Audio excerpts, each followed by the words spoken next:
Fillimisht, kur flasim për korrupsionin dhe në balla apo si presi grupit Lëvizjes Vetëvendosje del Arbria Nagofsi, ndër personat më të korruptuar të këtij pushteti. Eman Rahmani. Kam dy pyetje direkte. Nëse ti mendon që Arbria Nagofsi është e korruptuar, me shkon prokurori speciale.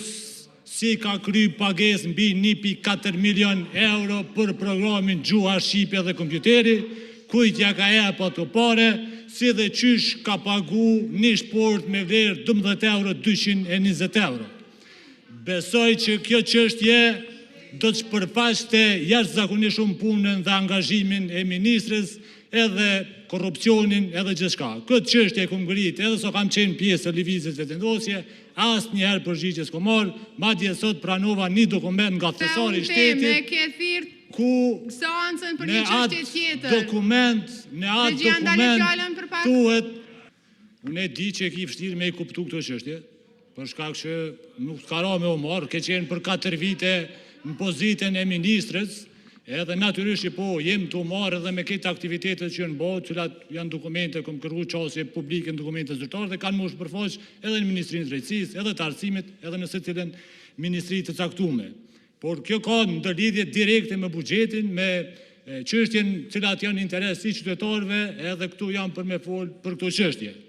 U fol për liberalizimin e tregut të energjisë, ku u tha si interes edhe u krahasu me liberalizimin e tregut të energjisë më herët. Tash për momentin ministri Akusari nuk është këtu, mirë po liberalizimi i tregut për korporatat, për fabrikat, me qenë vullnetar dhe liberalizimi i tregut të energjisë me qenë i detyrueshëm, janë krejt diçka e kundërt. Është e bardha dhe e zeza. Janë çështje të cilat ndikojnë direkt në jetën e qytetarëve.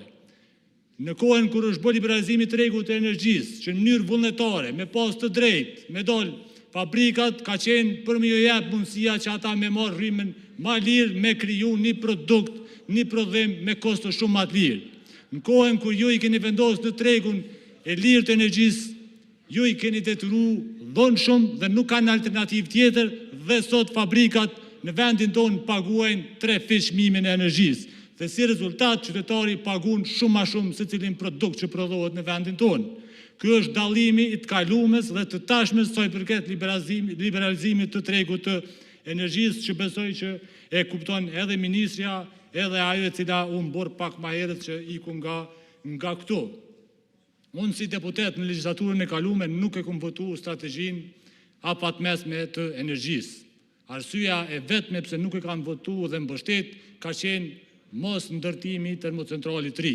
Si aktivisti i Lëvizjes Vetëvendosje, kem dalë, kem protestu, jemi angazhu që me ndalë një ndërtim të termocentralit i cili nuk ka qenë publik, por ka qenë premtim i përbasht angazhimit gjithve që po ka me ndërtu termocentrali, ka me ndërtu termocentral në kuadër të Kekut, si pronë e shtetit dhe asë një veprim, madje nuk parashihet, asë një strategjin afatshkurt, asë apatmesme dhe asë një plan të Ministrisë e Ekonomisë për ndërtimin e termocentralit të ri.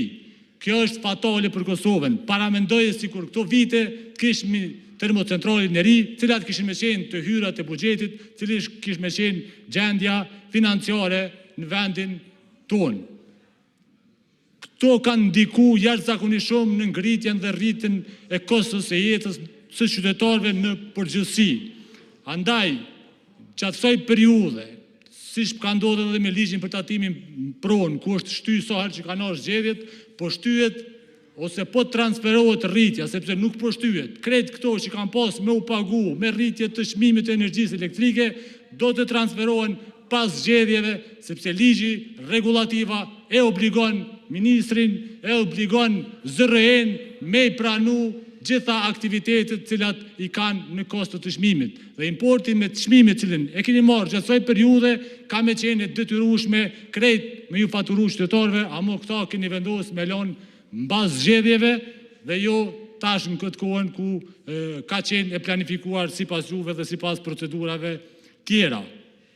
Këto dhe çështje tjera cilat janë duke ndiku në kostën e jetesës, ka shumë aktivitete cilat nuk po ndërmerren, po populizohet, po moralizohet, e po shfrytëzohet për populizëm, duke gju topin herë në anën njërën anë, herë në anën tjetër, jo ky është ai që shet e blen energji, por në fund krejt këto matematika, krejt këtë kosto e pagun veç qytetari i Republikës Kosovës, as një këtu si deputet, as si biznese, as njëna fatura në fund i shkon qytetarit të Republikës Kosovës. Duke marrë parasysh gjitha këto përpjekje të secilit dhe as një zgjidhje për të mirën e qytetarëve, në secilin sektor, në secilin fush, nuk ka veprime ato që mund të mirën dhe mund të veprohet. Unë prej këtu, po i bëj thirrje edhe ministrit Murati. Minister, të lutem, merre vendimin që e ke marrë si deputet, qysh sot shfuqizoje arkat fiskale prej hardware-it, digitalizoje fiskalizimin, sepse gjykata supreme ka tregu që atë vendim unë është me marrë si minister dhe jo si deputet. Ka disa kohë që ti je minister, e ke ngarku biznesin e Kosovës me 5 milion euro shtesë në secilin vit. Ky është deklarimi yt, jo jemi për mandatin tuaj 6 vite, 30 milion euro ja u ke marrë, 30 milion euro ja u ke marrë bizneseve, ta shkon në shkruje vendimin, heki orgat fiskale, liroj presoj takse.